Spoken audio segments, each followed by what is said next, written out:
Բարև ձեզ սիրելի ունկնդիրներ, Վանթոք Հալիքի եթերում Real Talk podcast-ն է։ Իմ հյուրն է Հայդատի կենտրոնական գրասենյակի ծրագրերի պատասխանատու քաղաքական գիտությունների թեկնածու Գևորգ Ղուկասյանը։ Բարև ձեզ Գևորգ, շնորհակալություն հրավերս ընդունելու համար։ Շնորհակալ եմ հրավերի։ Ուզում եմ խոսել շատ թեմաներ կան իհարկե քննարկելու, քանի որ դուք Հայդատի հարցերով եք զբաղվում, Հայդատը գիտենք լայնածավալ աշխատանք է իրականացնում տարբեր գրասենյակներ Միացյալ Նահանգներում, Եվրոպայում, բազմաթիվ պետություններում։ Ուզում եմ հասկանալ ինչ փուլում է այս պահին այդ աշխատանքներն ընթանում։ Սկսենք երևի թե Միացյալ Նահանգներից, կոնգրեսում այս պահի դրությամբ ինչ նախագծեր կան, ինչպիսի աշխատանք է կատարվում, հա, կոնգրեսականների հետ, մասնավորապես գիտենք 3 հիմնական ուղղություն դա Արցախի մշակութային, այսպես ասած ցեղասպանության կանխման հարցներ եւ մշակութային ժառանգության պահպանության ռազմագերիների խնդիրներ եւ արցախահայերի վերադարձի իրավունքի իրացման խնդրեմ։ Ձեր ասած կետերին, որոնք իրավացիորեն ճիշտ նշեցիք, կարող ենք ավելացնել Հայաստանի սուվերեն տարածքի դեօկուպացիայի խնդիրը, Հայաստանին արտաքին օժանդակության տրամադրումը, կարող ենք ավելացնել Ադրբեջանի նկատմամբ պատժամիջոցների կիրառումը, թե անհատական, այնպիսի պաշտոնյաների նկատմամբ, ովքեր պատերազմական հանցագործությունների մեջ ներգրավված են, եւ նաեւ ընդհանրապես Ադրբեջան պետության նկատմամբ պատժամիջոցների կիրառումը, կարող ենք ավելացնել 907-րդ բանաձևի վերականգնումը, որը որ բացառիկ հաջողություններից մեկն էր, որ Արցախ մինչեւ օգոստոսի 8-ը գործում էր, բնականաբար 10 ավելի քան գրեթե 2 տասնամյակ չէր գործում, դրան հետո կանդրադառնանք։ Եվ միայն նախագահ Բայդենի ժամանակ 2 տարի վերջնջանցեց։ 2023 թվականից հետո այդ պատժամիջոցը ըստ էության ուժի մեջ մտավ Արցախի էթնիկ զտումից հետո։ Եվ 2 տարի։ Հա, մինչև օգոստոսի 8-ի հայտնի պայմանավորվածությունների արդյունքում դա էլ չեղարկվեց։ 907-րդ բանաձևի վերականգնումը Հայդատի Ամերիկայի հանձնախմբի կարևոր առաջնահերթություններից մեկն է։ Բայց դեռ այսինքն ամբողջովին կխնդրեմ մանրամասնել, հա, այսինքն ամբողջովին դա չի վերացվել։ Հիմա 907-րդ բանաձևի մասին խոսենք։ Եվ վերջին առաջնահերթությունը, որ Հայդատի Ամերիկայի հանձնախմբի մասով կուզեմ նշել, դա Երուսաղեմի հայկական թաղամասի պաշտպանությունն է եւ դրանում ամերիկյան ներգրավվածության ապահովումը։ Գալով 907-րդ բանաձևի, 907-րդ բանաձև ասվածը իր էության մեջ ազատության աջակցության ակտի ամերիկան 907-րդ հոդվածն է, որը ընդունվել է 1992 թվականին, որը իր բնույթով սանկցիոն հոդված է եւ նախատեսում է ամերիկյան ռազմական օժանդակության արգելք Ադրբեջանին, քանի դեռ Ադրբեջանը չի վերացրել Արցախի եւ Հայաստանի Հանրապետության շրջափակումը եւ չի դադարեցրել մարդու իրավունքների համատարած խախտումները։ 92-ից մինչև 2001 թվականներին այդ բանաձևը գործեց եւ Ադրբեջան ռազմական օժանդակություն չէր ստանում Ամերիկայի Միացյալ Նահանգներից։ 2001 թվականի սեպտեմբերյան ահաբեկչությունից հետո Աֆղանստանի չէ, այդ բաներից էր կարծեմ պատճառաբանում Ալիևը, որ այո, այնտեղ լոգիստիկայի բանն անելու համար իրեն բայց հիմնական ոչ թե Ալիևը դիմեց, այլ ամերիկյան կողմը նախագահ Բուշը մտավ կոնգրես, խնդրեց մի ընթացակարգ, որ անգլերեն կոչվում է Presidential Waiver Authority, այսինքն խուսանավման նախագահական իրավասություն, եթե թարգմանենք, դա ինչ էր ենթադրում, որ նախագահը գնահատելով ահաբեկչության դեմ պայքարի շրջանակում առաջացած մարտահրավերները կարող է 907-րդ հոդվածը եւ ոչ միայն 907-րդ հոդվածը, այլ փաստաթղթերը շրջանցել, շրջանցում իրականացում էր տարեկան 1 անգամ, դա շրջաբար գարնան էր իրականացում ապրիլի վերջին, մայիսի սկզբին, 1 անգամ ընդունվող իրավական ակտով, հրամանագրով կատարվում էր ստորագրում էր խուսանավման ակտ եւ 1 տարի գործունեությունը դադարեցվում էր բանաձևի։ Դա յուրաքանչյուր 1 տարի մեկ պետք էր կրկնել։ Ներկայումս նույնպես նման իրավիճակում են գտնվում։ 2023 թվականի Արցախի հայաթափումից հետո պետդեպարտամենտը հաջորդ, ոչ թե պետդեպարտամենտը, Սպիտակ տունը խուսանավման հաջորդ ակտը չստորագրեց եւ մինչեւ օգոստոսի 8-ին 907-րդ բանաձևը գործում էր եւ սա Ադրբեջանի համար շատ կարեւոր էր Միշտ բողոքում էր Ալիևը, որի նկատմամբ պատժամիջոցներ են կիրառում։ Բայց որն էր Հայդատի Ամերիկայի հանձնախմբի, այսպես ասած, դիտարկումը։ Ասում են, նայեք, ամերիկյան կողմը ասում էր, որ մենք Ադրբեջանին չենք տալիս այնպիսի զինատեսակներ, որոնք կարող են օգտագործվել Հայաստանի դեմ։ Հայդատի Ամերիկայի հանձնախումբը ասում էր լավ, բայց դուք տալիս եք իրենց որոշակի տեխնիկական միջոցներ եւ նաեւ օժանդակություն, որը նրանց ռազմական բյուջեում ազատ միջոցներ է առաջացնում, այդ ազատ միջոցները ուղղվում են Հայաստանի Հանրապետության եւ Արցախի դեմ, բայց մյուս կողմից քաղաքական կոնտեքստը փաստորեն կանաչ լույս էր Ադրբեջանին, որ բոլոր ձեր հանցագործությունները մեր համար օքեյ են։ Դրա համար նաև շատ մեծ համայնքային ճնշման պայմաններում եւ Հայդատի Ամերիկայի հանձնախմբի կողմից գեներացված 23-24 թվականների համար, նաև 25 թվականի համար այդ Presidential Waiver Authority-ն չստորագրվեց։ Եվ օգոստոսի 1-ին, օգոստոսի 8-ին արդեն հայտնի պայմանավորվածությունների արդյունքում ստորագրվեց։ Ադրբեջանը բայց ներկայումս հետապնդում է առհասարակ 907-րդ բանաձևը օրենսդրական մակարդակում վերացնելու հնարավորություն կոնգրեսով անցնի։ Այո, որ կոնգրեսը ինքը վերացնի 907-րդ հոդվածը, եւ այս առումով Հայդատի Ամերիկայի հանձնախմբը որոշակի հակամիջոցներ արդեն ձեռնարկել է եւ հույս ունենանք, որ Ադրբեջանի իրենց քաղաքական նպատակադրման մեջ չի հաջողի Եվ ինչպես ասացի, հաջորդ տարի նույնպես կարիք է լինելու նախագահական հատուցությամբ շրջանցելու բան պետք է ստորագրվի։ Ուզում եմ իմանալ ինչ վիճակ է կոնգրեսական նախագծերի իմաստով, այսինքն ինչպիսի նախագծեր կան Թուրքիայի մասով, Ադրբեջանի մասով, ինչպիսի ինֆոներ եք տիրապետում։ Տեսեք, ներկայումս օրենսդրական տարբեր ընթացակարգերի մեջ են գտնվում 1 տասնյակի շուրջ հասնող նախագծեր կոնգրեսի 2 պալատներում միասին վերցած, որ սրանք սպասարկում են ձեր եւ իմ կողմից նշված քաղաքական առաջնահերթությունները։ Օրինակ, տեսեք, Հայդատի համակարգում գործող հայկական իրավական կենտրոնի կողմից 2 տարի առաջ, շուրջ 2 տարի առաջ դեպարտամենտ է մուտք արվել ադրբեջանական տարբեր ավելի քան 40 պաշտոնյաների կողմից պատերազմական հանցագործությունների դրվագներով հետաքննություն սկսելու դիմում եւ փաստագրված տեղեկություններ ներկայացված են։ Բայց սա իրականացնելու համար, քանի որ դեպարտամենտը պարտավոր լինի սա իրականացնել, պետք է կոնգրեսի համապատասխան բանաձև։ Եվ հիմա Հայդատի Ամերիկայի հանձնախումբը աշխատում է այդ բանաձևի համար, որը կապահովի Ադրբեջանի նկատմամբ այսպես կոչված Մագնիսկու գլոբալ ակտով սահմանված պատժամիջոցների։ Որը Դինատայտուս, եթե չեմ սխալվում, չէ, այդ կոնգրեսականի կողմից դեմոկրատական առաջնահերթություն առաջիններից էր, որ նախորդ նկատի ունեմ բանում կոնգրեսում դեռևս 24 թվականի կոնգրեսում Թայտուսը մի քանի բանաձևերի հայրենակ եւ համահեղինակը, բայց այս գործընթացը հիմնականում առաջ է մղվում կոնգրեսի հայկական հարցերով հանձնախմբի ղեկավարության եւ տարբեր անդամների կողմից։ Շատ լավ։ Մի փոքր էլ անդրադառնանք Շվեյցարիայից, գիտենք Շվեյցարիայում շատ կարևոր նշանակություն ունեցավ այսպես ասած Արցախահայերի հետ կապված իրավունքների բարձրաձայնման իմաստով ընդունեց բանաձևեր եւ 2 պալատներն էլ, այսինքն սկզբից արտաքին հարաբերությունների հանձնաժողով բերվեց, դա ընդհանցակարգի հասկանում եք։ Հետագայում բայց ըստ էության օրենքի տեսք ստացավ, այդ նախաձեռնությունը եւ վերջերս էլ կարծեմ էլի ինչ որ նոր այդպես քվեարկություններ Արցախահայերի իրավունքների հետ կապված, որը կարծեք թե մերժվեց, չգիտեմ դուք հիմա եթե մանրամասնեք այդ մասին Սենատի Շվեյցարիայի եւ պատճառաբանությունը բերվեց այս օգոստոսի 8-ի համաձայնագիրը, որ արդեն որ ստորագրվել է Հայաստանն ու Ադրբեջանը եկել են իրար հետ համաձայնության, հիմա դուք կներկայացնեք այս մասով իրականության համապատասխանում է, չի համապատասխանում, որովհետեւ այդպիսի լուր կարդացել է հիշում է հիմա եւ խոսել եք նաեւ որ Շվեյցարիայի առաջարկել են ըստ էության, որպեսզի իրենց հիպատոսական ծառայությունը օժանդակություն մատուցի, այսինքն այցելի ռազմագերիներին եւ այլն Արցախում, ինչ իրավիճակ է նաեւ այս մասով տիրում։ Okay, սա այս 2 տարբեր թեմաներ են, սկզբից այն նախաձեռնությունը, որ կոչվում է Լեռնային Ղարաբաղի խաղաղության շվեյցարական նախաձեռնություն։ Տեսեք, այս անբարենպաստ միջազգային հարաբերությունների, Հայաստանի իշխանությունների այս դիրքորոշումների պայմաններում եւ ԵՀԿ Միսկի խմբի լուծարման պայմաններում, որ ըստ էության ադրբեջանական նախապայմաններից մեկի բավարարումն էր Հայաստանի իշխանությունների կողմից, ստեղծվել է մի իրավիճակ, որ կոնկրետ Հայդատի միջազգային ցանցի համար թիվ 1 առաջնահերթությունը Ղարաբաղյան հիմնախնդրի միջազգային օրակարգի վրա պահելն է եւ մեր բոլոր նպատակները ըստ էության կարող են բացատրվել այս քաղաքական շեշտադրմամբ։ Ինչով է առանձնահատուկ եւ բացառիկ շվեյցարական նախաձեռնությունը։ Սա առաջինն է, որ ընդունվել է օրենքի մակարդակով։ Առաջինն է, որ տվյալ երկրի կառավարության համար ունի իրավակի իրար պարտադիր բնույթ։ Ձեր ասած տեղեկատվությունը ըստ ամենայն իրականության չի համապատասխանում, որովհետեւ օրենքը շարունակում է գործ չգիտեմ որ այդ օրենքը կա այլ նախագիծեր բանավ ձևի որ ես կարդացել եմ որ մերժվում է 2 պալատների կողմից օրենքը ընդունված է խնդիրը կառավարության այն այսպես ասած արդարացումն է որ ստեղծված իրավիճակի պայմաններում մենք չենք կարողանում այդ ֆորումը հրավիրել որտեղ պիտի մասնակցեն Արցախի ներկայացուցիչները, Ադրբեջանի ներկայացուցիչները, միջազգային հանրության ներկայացուցիչները պետք է փորձեն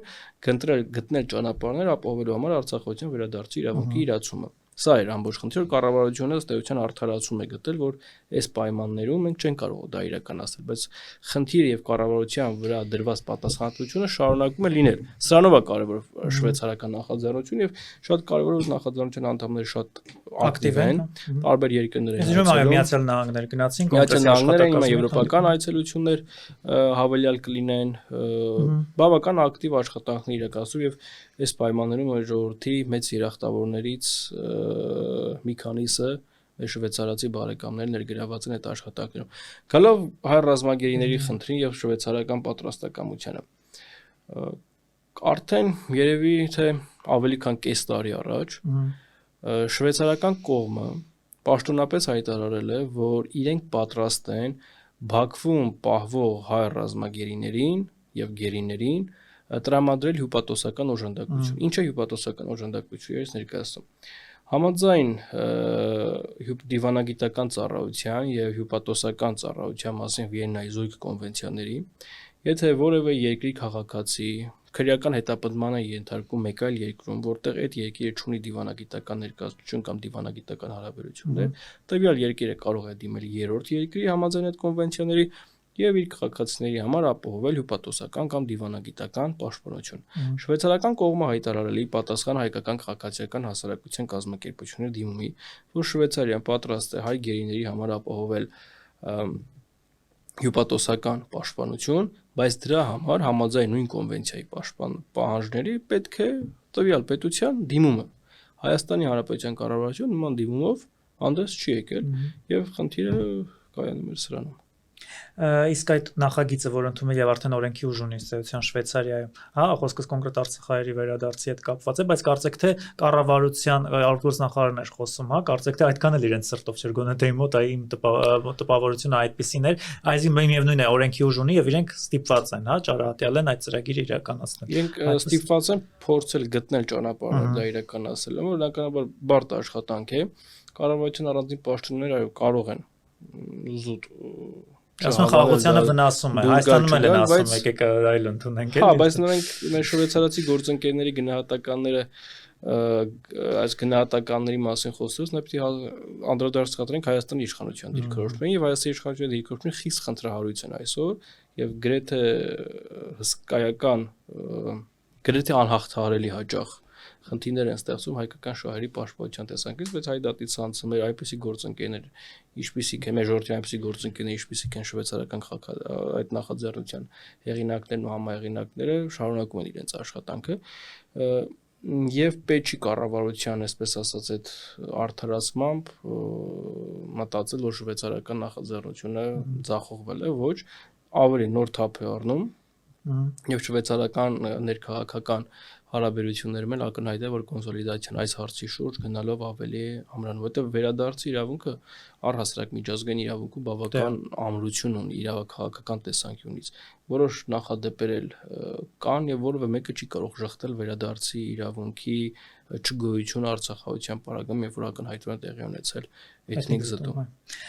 Գալով եվրոպական երկրներին, ինչպիսի ինֆորմացիաների եք տիրապետում, եթե խոսում ենք կոնկրետ Բելգիայի մասին, որովհետև Բելգիայի ֆլամանական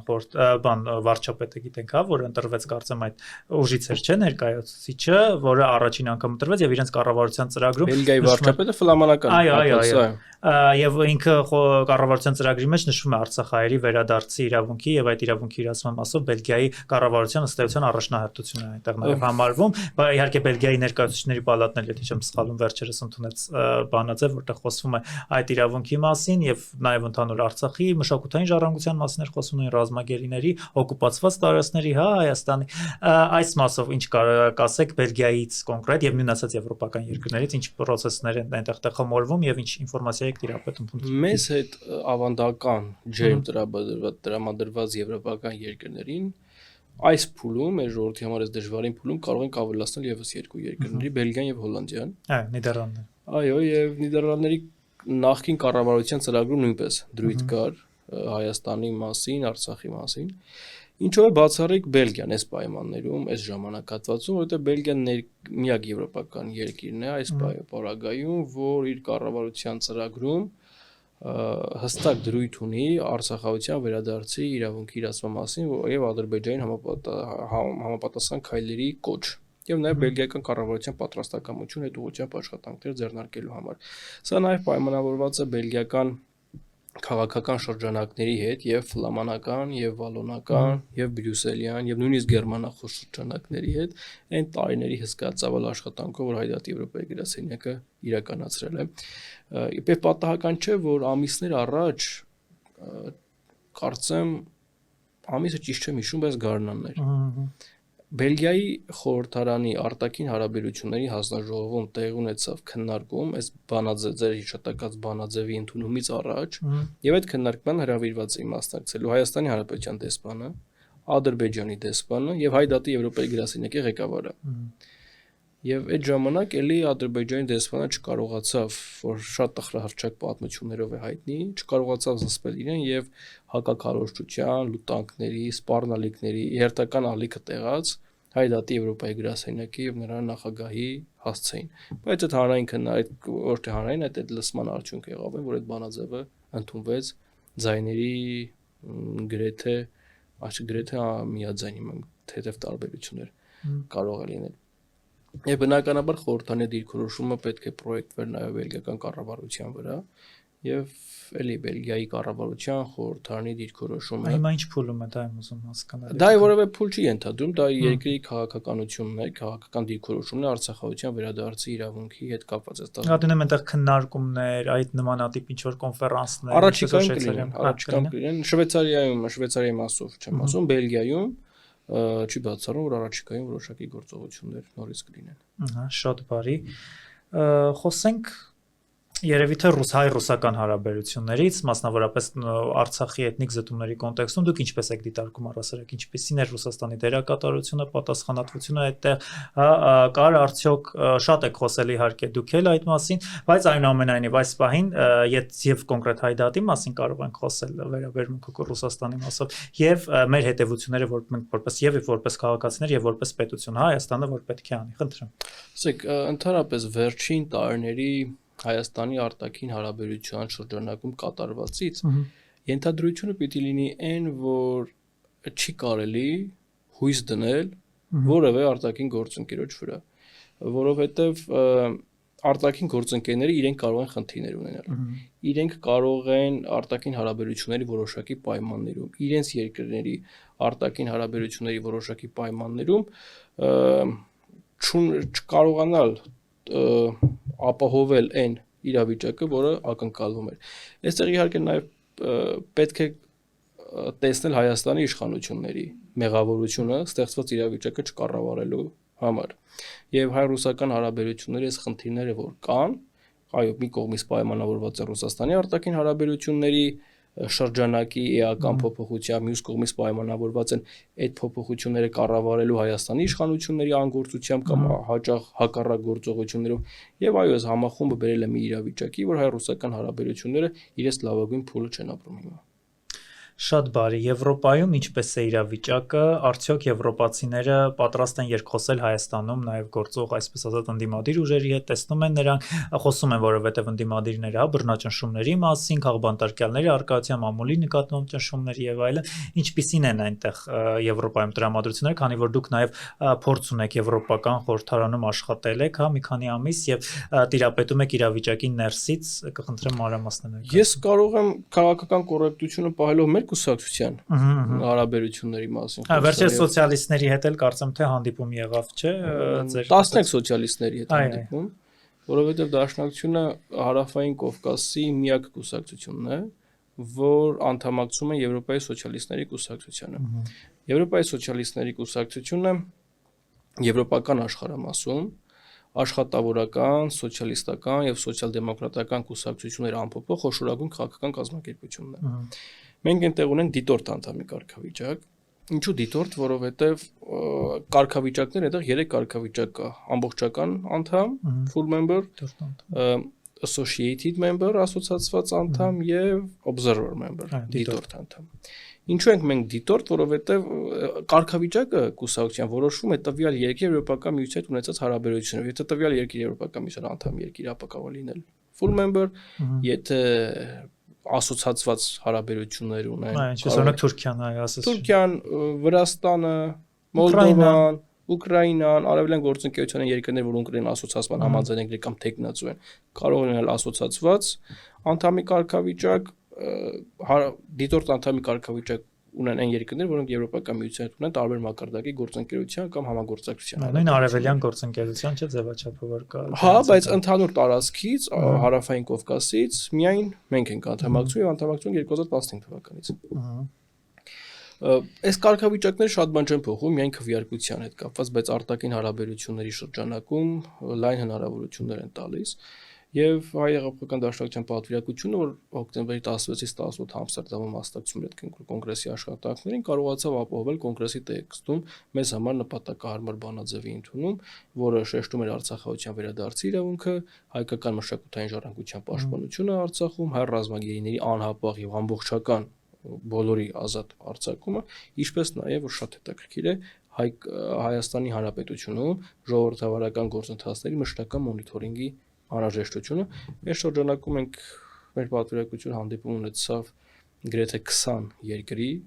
սոցիալիստական գործընկեր կուսակցությունների հետ, որոշակի պայմանավորվածություններ ձեռք բերեցին եւ ընդհանրապես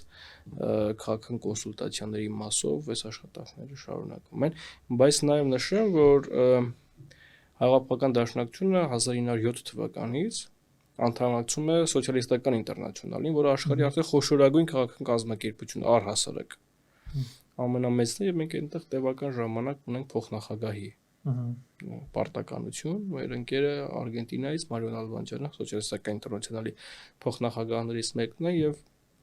սա խոսում է մասին, որ մեզ համար գաղափարահեն արտաքին քաղաքականություն իրականացնելը գործընկեր կուսակցության հետ մշտական կապի մեջ մնալը արտաքին հարաբերությունների շրջանակի ընդլայնումը մնում է կարևոր եւ ոչ թե այստեղ այնտեղ գործընկերներ ենք փնտրում, այլ մեր գործընկերներն հստակ քաղաքական ուղղվածության կուսակցություններ են, որոնց հետ ունենք հաճախ ավանդական հարաբերություններ, հաճախ այդ հարաբերությունները նոր են ստեղծվում։ Ես զուրջ չվկայաբերեցի ձեր կապերը այդտեղ եւ նաեւ ձեր աշխատանքը Եվրոպական խորհրդարանում, այսօր Հայաստանում շատ տրենդային է դարձել, այսպես ասած արևմտամետ լինելը, ուզում եմ հասկանալ այն նոր ուժեր են ստեղծվում, ներկայացնում են իրենց արևմտամետ, արդյոք իրենք հասկանում են ինչ է արևմուտքը եւ որն է արևմուտքը, այ դուք ներսից գիտեք, խնդրեմ ներկայացնեմ։ Վստահ չեմ, որ իրենց արևմտամետ անվանող ուժերը գիտեն ինչ է արևմուտք, որտեղ գիտեք ինչ 30 տարվա պետականություն ունեցող երկրի համար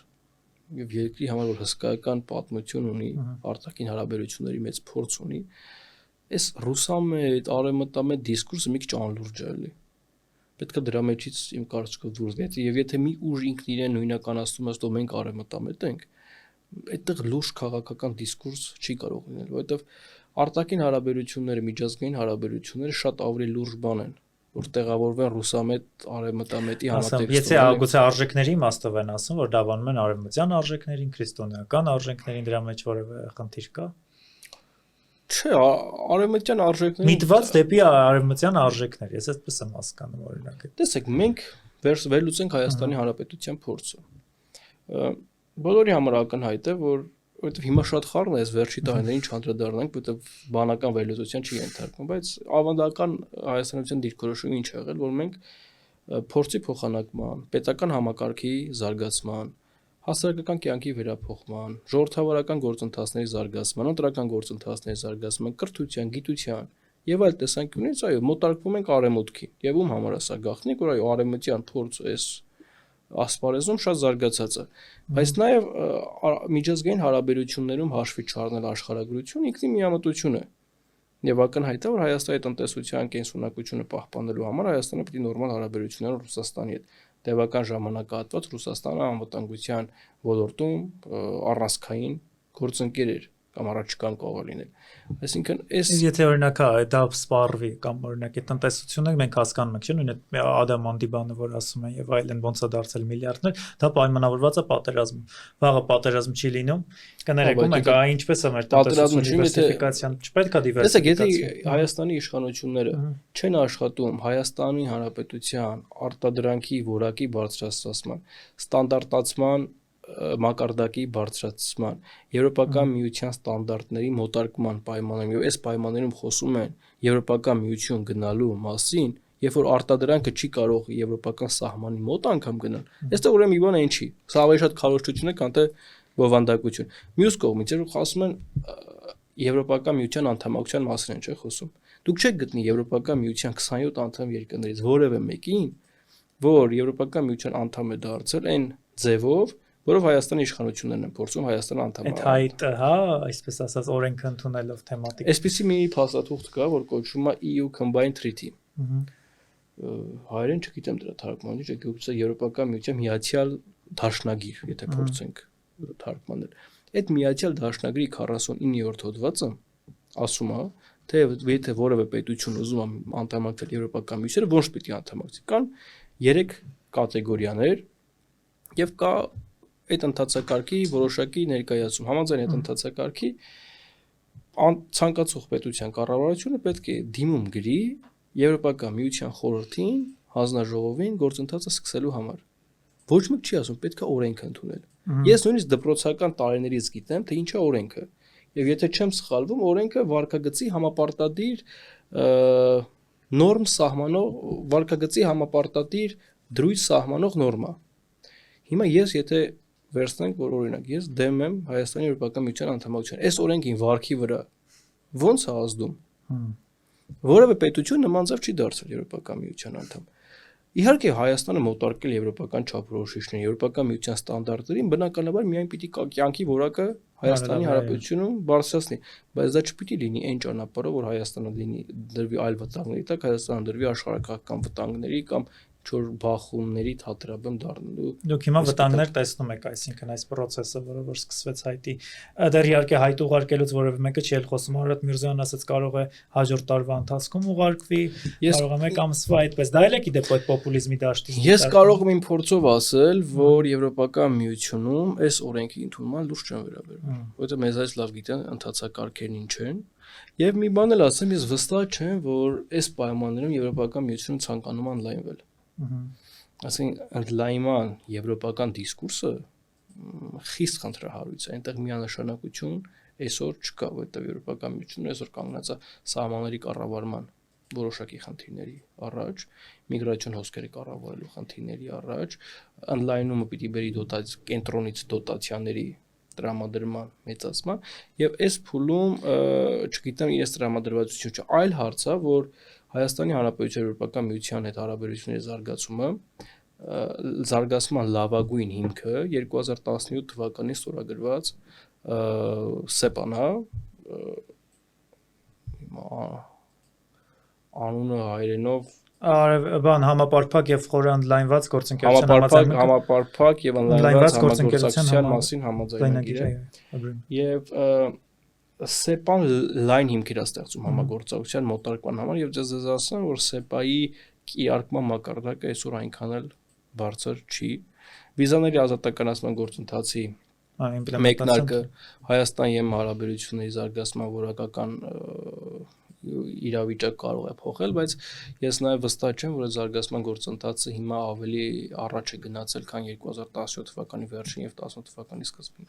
Ուղղակի գիտեք խնդիրը որն է, վերջերս Հայաստանում էր մարտակոսը եւ ընդլայնման հարցերով հենց անձնակատար եւ նա նշեց, որ ըստեյության սպասում են, հա, Հայաստանը սպասված պետություն է, այնտեղ Եվրոպական խորհրդարանի բանաձևն ենք հիշում, նույն Բորելը եւ իր խոստակը, հա, անդրադարձան դրան էլ նշեցին, որ ինչպես պետք է ընթացակարգը լինի ըստեյության Եվրամիության անդամակցության, իսկ Եվրոպական խորհրդարանը աննախադեպ էր, որտեղ 504-ը 4-ի դեմ ըստեյության, հա, այդպես ես չգիտեմ, օրինակ Ուկրաինայի կամ Մոլդովայի հետ կապված այդպիսի բարեաճ վերաբերմունք կար, թե չէ։ Այդուհանդերձ ֆիքսենք, որ Եվրոպական միությունում դուք ասում եք չեն սպասում, բայց դրա այդ մեկտեղ էլ կա։ Եվ իդեպ Կայա Կալասը ընդամենը օրերս հայտարարեց, որ 4 նոր պետություններ, այսինքն դա Մոնտենեգրոն էր, Ալբանիան, Ուկրաինան եւ Մոլդովան մինչեւ 30 թվական նախատեսվում է, որպեսզի դառնան անդամներ։ Իհարկե այդտեղ էլի կային պետություններ, որոնց անունները չնշվեց, նույն օրինակ Հյուսիսային Մակեդոնիան, Բոսնիա եւ Հերցեգովինա, խնդրեմ ձեր մեկնաբանից։